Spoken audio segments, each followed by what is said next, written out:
Hey guys, finally back making videos. Yeah, so the last time we got to see each other on video was back when we first moved back from Texas back to Nevada. That was our first place back in Nevada. Now obviously, if you've been watching these videos, the background's changed a little bit. So this is our second place in Nevada that we have now moved into. Yeah, I just wanted to get back into making these videos and maybe documenting for even just myself to see what my sketch process now looks like, and being able to compare from the first video that was filmed back in Texas actually to present day, whether my process has changed. Sometimes it's easiest to tell when you have some sort of a video record to look back on. Believe it or not, I actually watched some of my older videos, and as much as it makes me cringe a little bit, it's still good to know what bad habits I might have broken through, and what what other bad habits I might have formed in the process. So yeah, all that just to say, let's get back to sketching. Good to see you guys. All right, so now the sketching part. So back when I was making these videos, a lot of comments actually said that you guys didn't mind watching me sketch in real time, long form, and I posted a video. I don't know if you guys saw it last week, but it had zero commentary, it had zero music, but it was just me sketching in real time, and true to your word, I actually did get a number of views. So this week I'm going to turn my camera on, share my screen, and just sketch in long form. Probably won't be talking too much, but as I have thoughts pop into my head, I will express them, and let's see how this goes. Alright, so here goes the sketching. Let's see, make sure my mouse and everything works, keyboard works. Okay, good. And okay, first couple lines down. The thing is, this white canvas already gets me a little, I don't know. A lot of times the habits start kicking in, and I start putting down the same marks that I always put down, and then the cars start looking the same. You guys have probably seen me do this a bunch of times already if you see my videos, but it's okay. I'm not going to fight the process this time. Wheels in. Quick indication of the wheel arches.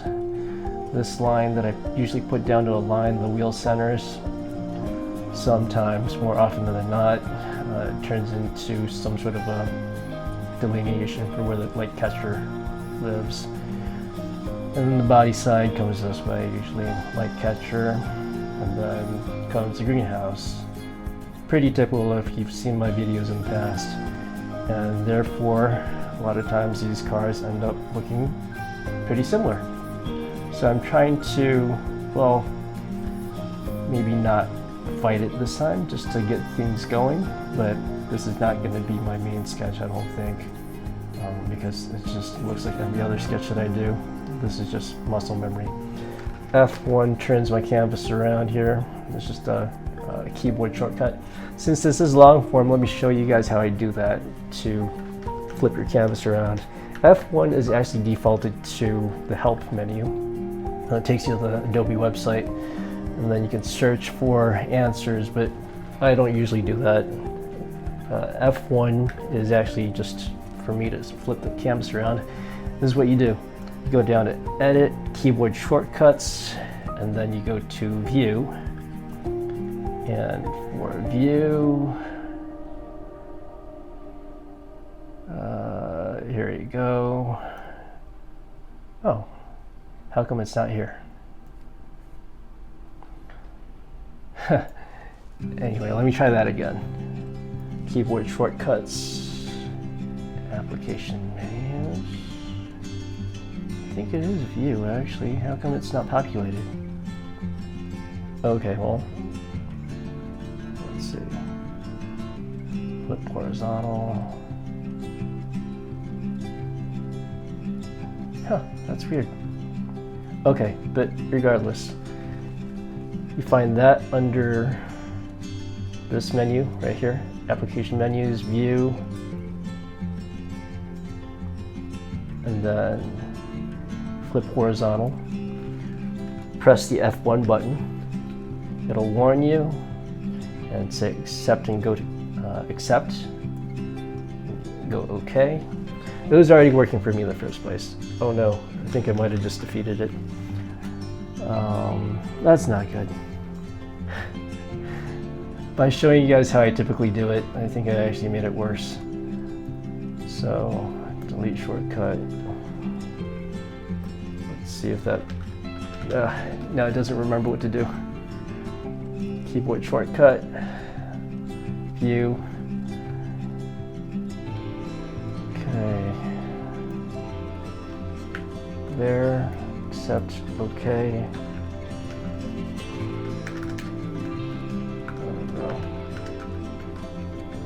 That's so weird.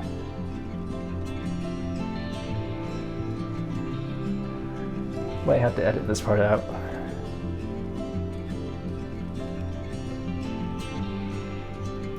Shortcuts, application menus, side,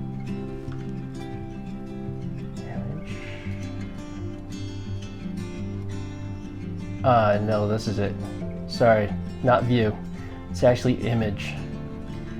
Image, drop down, and then you go down to image rotation, and then this is the flip canvas horizontal that you want to assign F1 to. I'll bet you the F1 help menu would have told you that, but regardless, let's see if that works. Cool, back in business. Sorry for the tangent. Okay, let's get back to sketching. I don't know if that was more helpful or more confusing for you guys. Okay, so here is the 30-second car that I always sketch.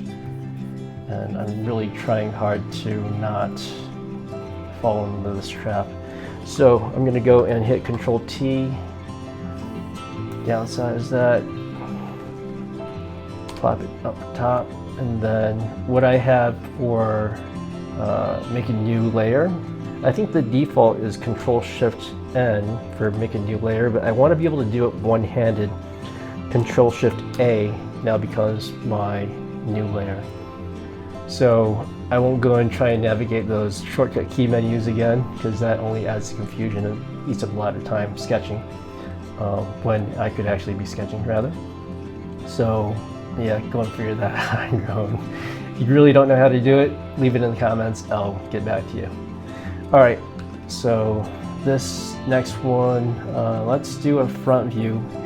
The front view a lot of times will be symmetrical, but what happens is it kind of really makes the vehicle, I think, a little bit more stagnant if I were just to let the mirror tool draw the car for me. Just do the one side, and whichever side I'm more comfortable doing, I will draw on that side and let the other side be taken care of by the mirror tool. But as you can see, I mean, it doesn't look horrible, but I don't know, it's almost a little bit too clinical of a perfect symmetry that it becomes a little not as lively. So that aside, let's see if we can, well, we'll keep that aside first. Right? It's fine. Control-Shift-A, enter. I'm gonna do a front view without all that. Maybe even not just a perfect front view. Maybe we'll let that rear tire show a little bit. Still be able to call it front view. Oh no, I'm seeing that the camera mount is shaking a little bit. I hope that's not too bothersome for you guys. Might have to figure out a new mounting location for that camera. Okay, here we go. There. And then this drop shadow the car makes helps to give it a little bit of width, right, this way. every little visual trick actually helps. So that front tire likes to kick out in these design sketches. Now, the trap for me is to make these really aggressive type looking bar headlights that everybody's doing, and man, maybe it's just the era that I came up drawing cars in, but it's just one of those tropes that I'm really trying to get out of. So instead of just doing this and a big intake over here, lower intake, and then it starts looking like every other car that people like to sketch, I don't know, maybe let's do something else. Are round headlights a thing anymore? Probably not. But let's see where that takes us, unless you're doing like a mini or something. Yeah, I don't know, looks buggy, but it's okay. Let's see here. Really just going on the fly. Maybe these kind of pop out like a Porsche does. This.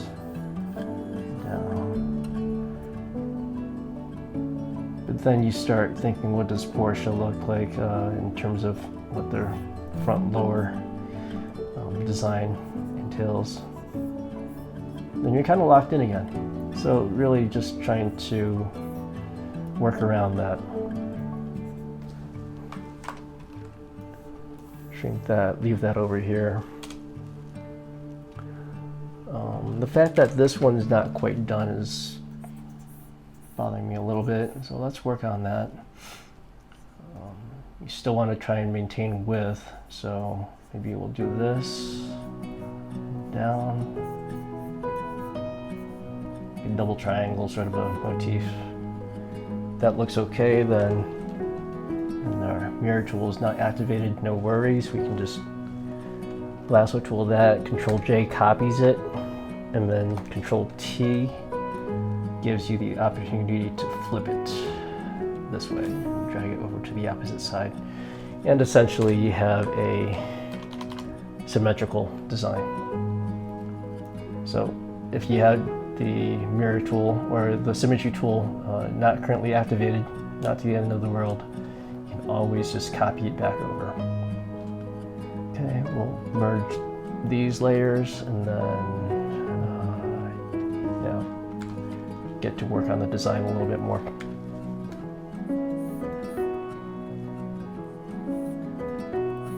It's kind of cool actually, how this comes up and this way.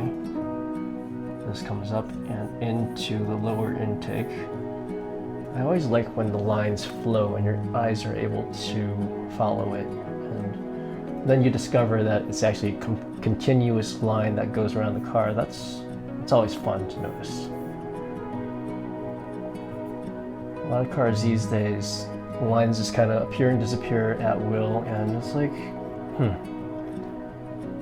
I don't quite get how the design came to be, because the lines don't really talk to each other. So that's actually kind of turned into a pretty interesting sketch. We don't have those angry, headlights that are just bars.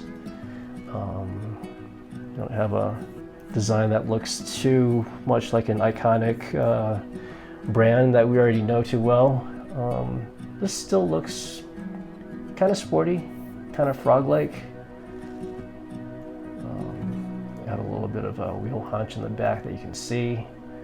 And yeah, I think this one is to a point where I wouldn't mind exploring this idea a little bit. So let's merge these. I'm gonna go and lasso tool this, and then Control J. That has just copied it for me, and then I can work now just a little bit bigger. And what that is gonna let me do is go in and clean it up and erase away some of these lines that I don't need. Control A for another layer. And then I'm going to add a little bit of value to the sketch. So lasso tool, really nice, quick and loose lasso tool. I feel like whenever you do a lasso tool, the quicker you are with it, the better the results end up being. So it doesn't have to be exact. You can always come, and the Alt key, when you have the lasso tool engaged, takes away an area, still using the lasso philosophy, but that is a subtractive lasso tool, right? So I've got the Alt key held down right now. Take away some of this lassoed area, showing you guys. And if you've taken away too much of the lasso area, say I did that by accident, the Shift key now, pressed down, will let you re-lasso some of this area. Okay. But the reason why I like to go fast with the lasso tool is because then your lines, your lasso lines, are a little bit more curved and more like a pencil stroke, as opposed to very jagged. Yeah. Anyway, let's get to shading a little bit. Okay. Got that still. I'm just using a soft elliptical brush here. Erase away.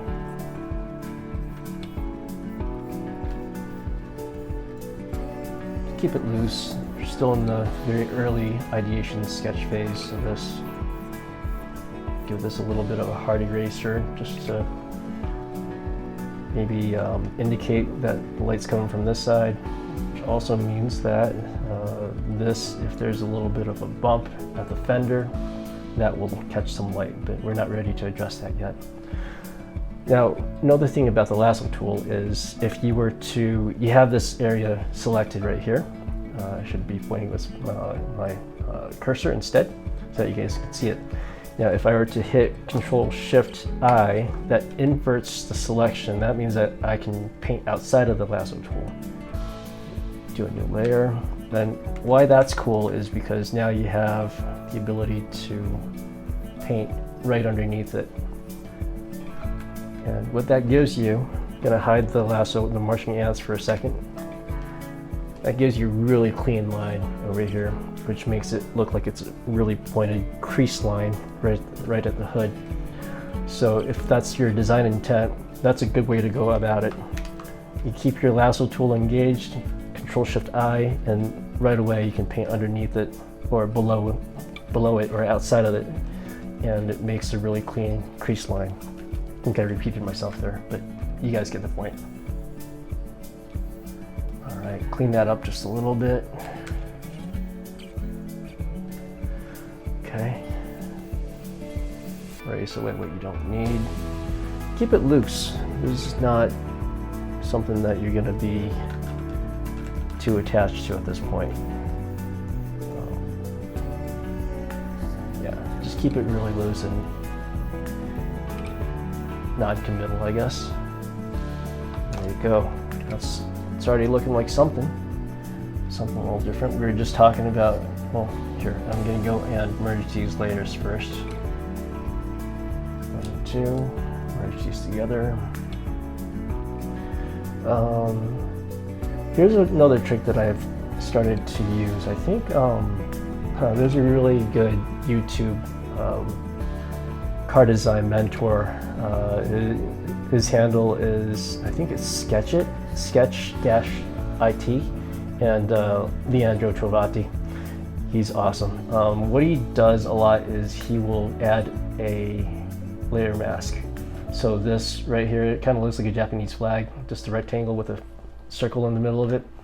Hit that, and that will allow you to paint into this mask layer. Mask layer, you can think of it as just black and white. Black takes away and white adds back. So why that's powerful is because it's a kind of a non-destructive workflow. So here, I'll just show you guys because it's a little bit clearer this way.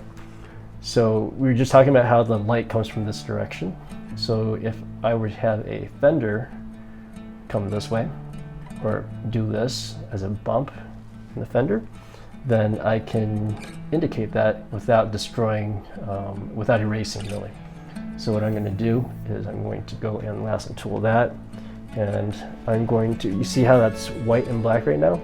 White adds back, black takes away, so I'm going to hit the X key, and I will paint in some black. You see how that's gone white now? That's because I'm using this mask tool to basically erase that away. Now this bottom part also got erased away, and I don't mean for that to happen, so I can just go and press X, paint it back with a white. Kind of a new concept for, it was for me anyway. But yeah, to be able to bring back value without really erasing, I found that to be kind of less daunting, I guess, of a process. So yeah, give that a try next time. And if I were to like that, which I don't quite, but here, let's get a little bit closer to something that I like. See, now I've brought back the mask here. There you go. Go on. Paint that white. Just a little bit of fender bump right here. This way. See, I'm happy with that. Oh, it's because my lasso tool is still engaged. That's why it's such a sharp line. Okay.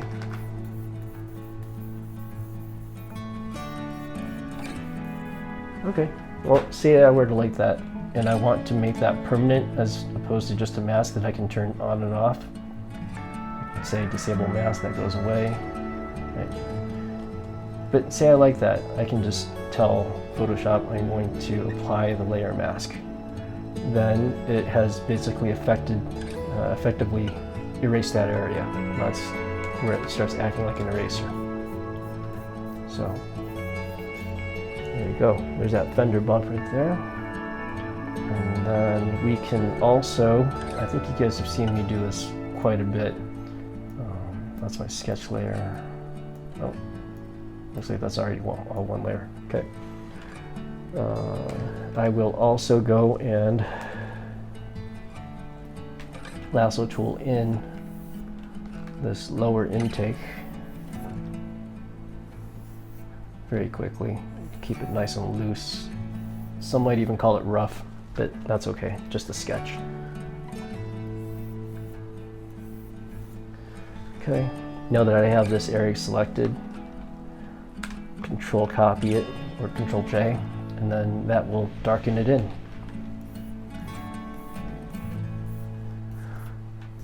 Really windy day here in Nevada today, so I don't know if you guys can hear the wind noise.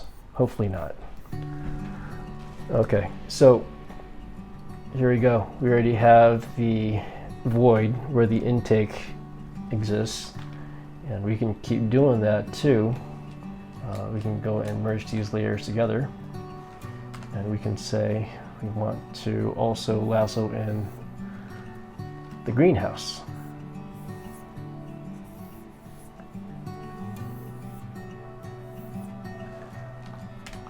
Copy that in, give it a little bit more value. If it's not dark enough, hit Control J a couple more times. That copies the layers. And then once you're happy with the value, go and merge that all together. Okay. I feel like the shadows, or this light, not shadow, this light is coming in the way I like it. And we can do that to the other side just a little bit because there's going to be some ambient light as well that's coming down this way. So let's see what I want to do. Let's go and do a lasso tool here this way. And then we can, I think this time we'll just go and flat out erase away. Oh, erase away.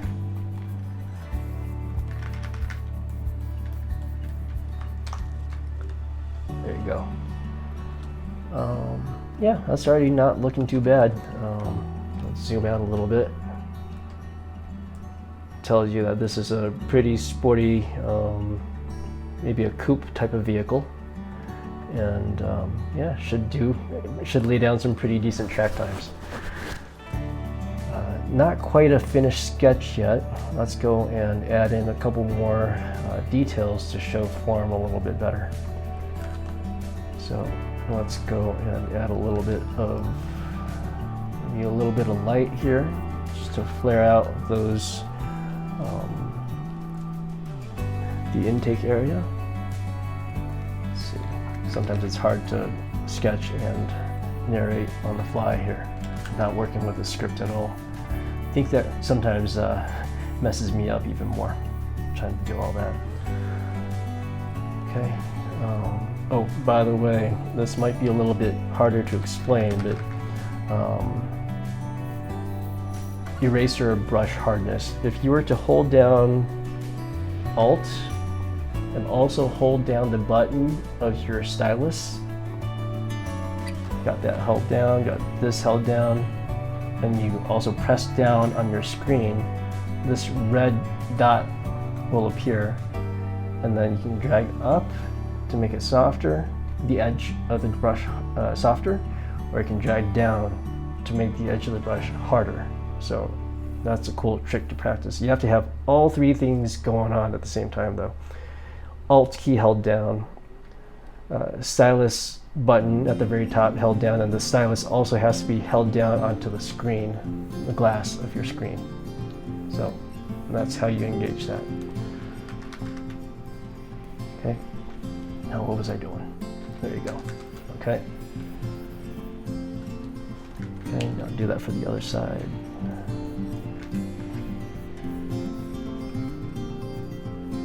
Okay. Yeah, I really apologize for the bouncing of the camera. I hope it's still watchable. We'll make that change for next time.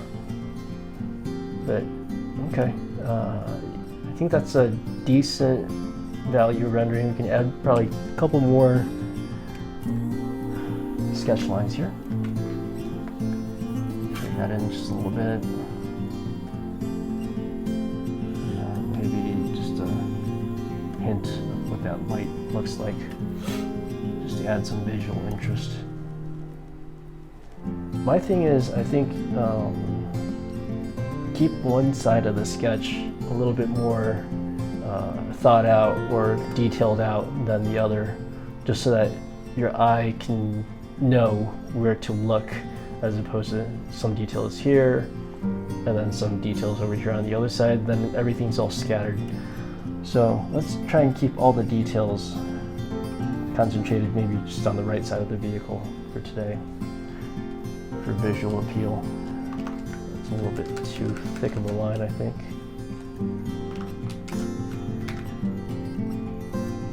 For my sketches, I like to keep it a little bit more, I don't know, add in some construction lines for interest.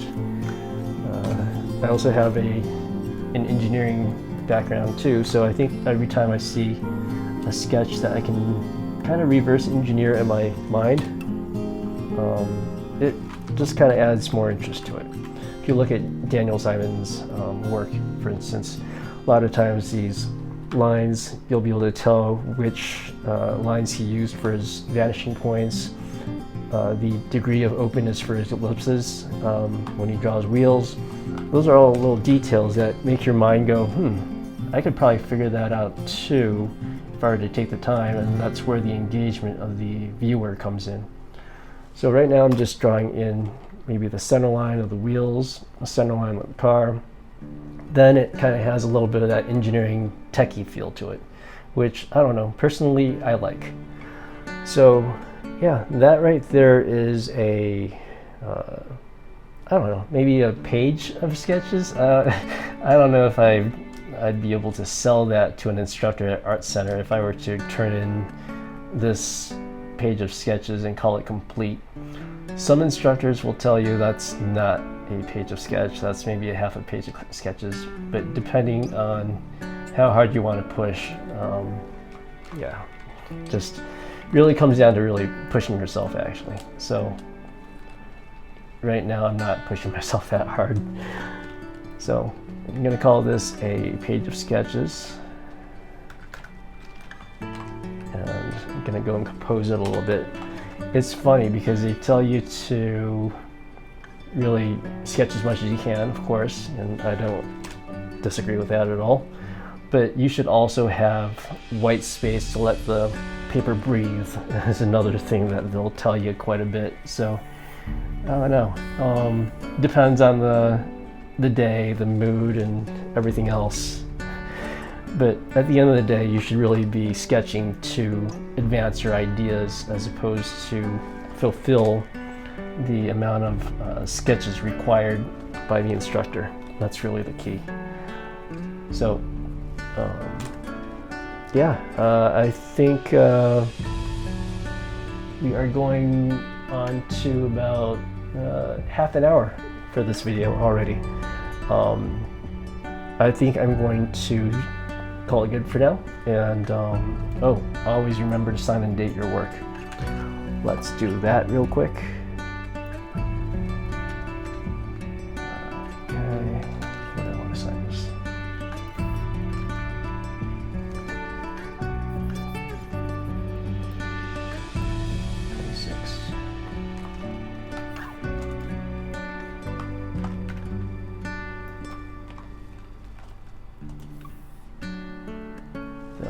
Bottom. And I think for maybe the next video we can go and progress this design, flesh it out a little bit more, and maybe go into front and rear 3/4 views based off of this sketch. So be sure to tune in next time. I promise it won't be another long delay until my next video. I'm going to try my best. All right, keep sketching. I'll see you guys next time.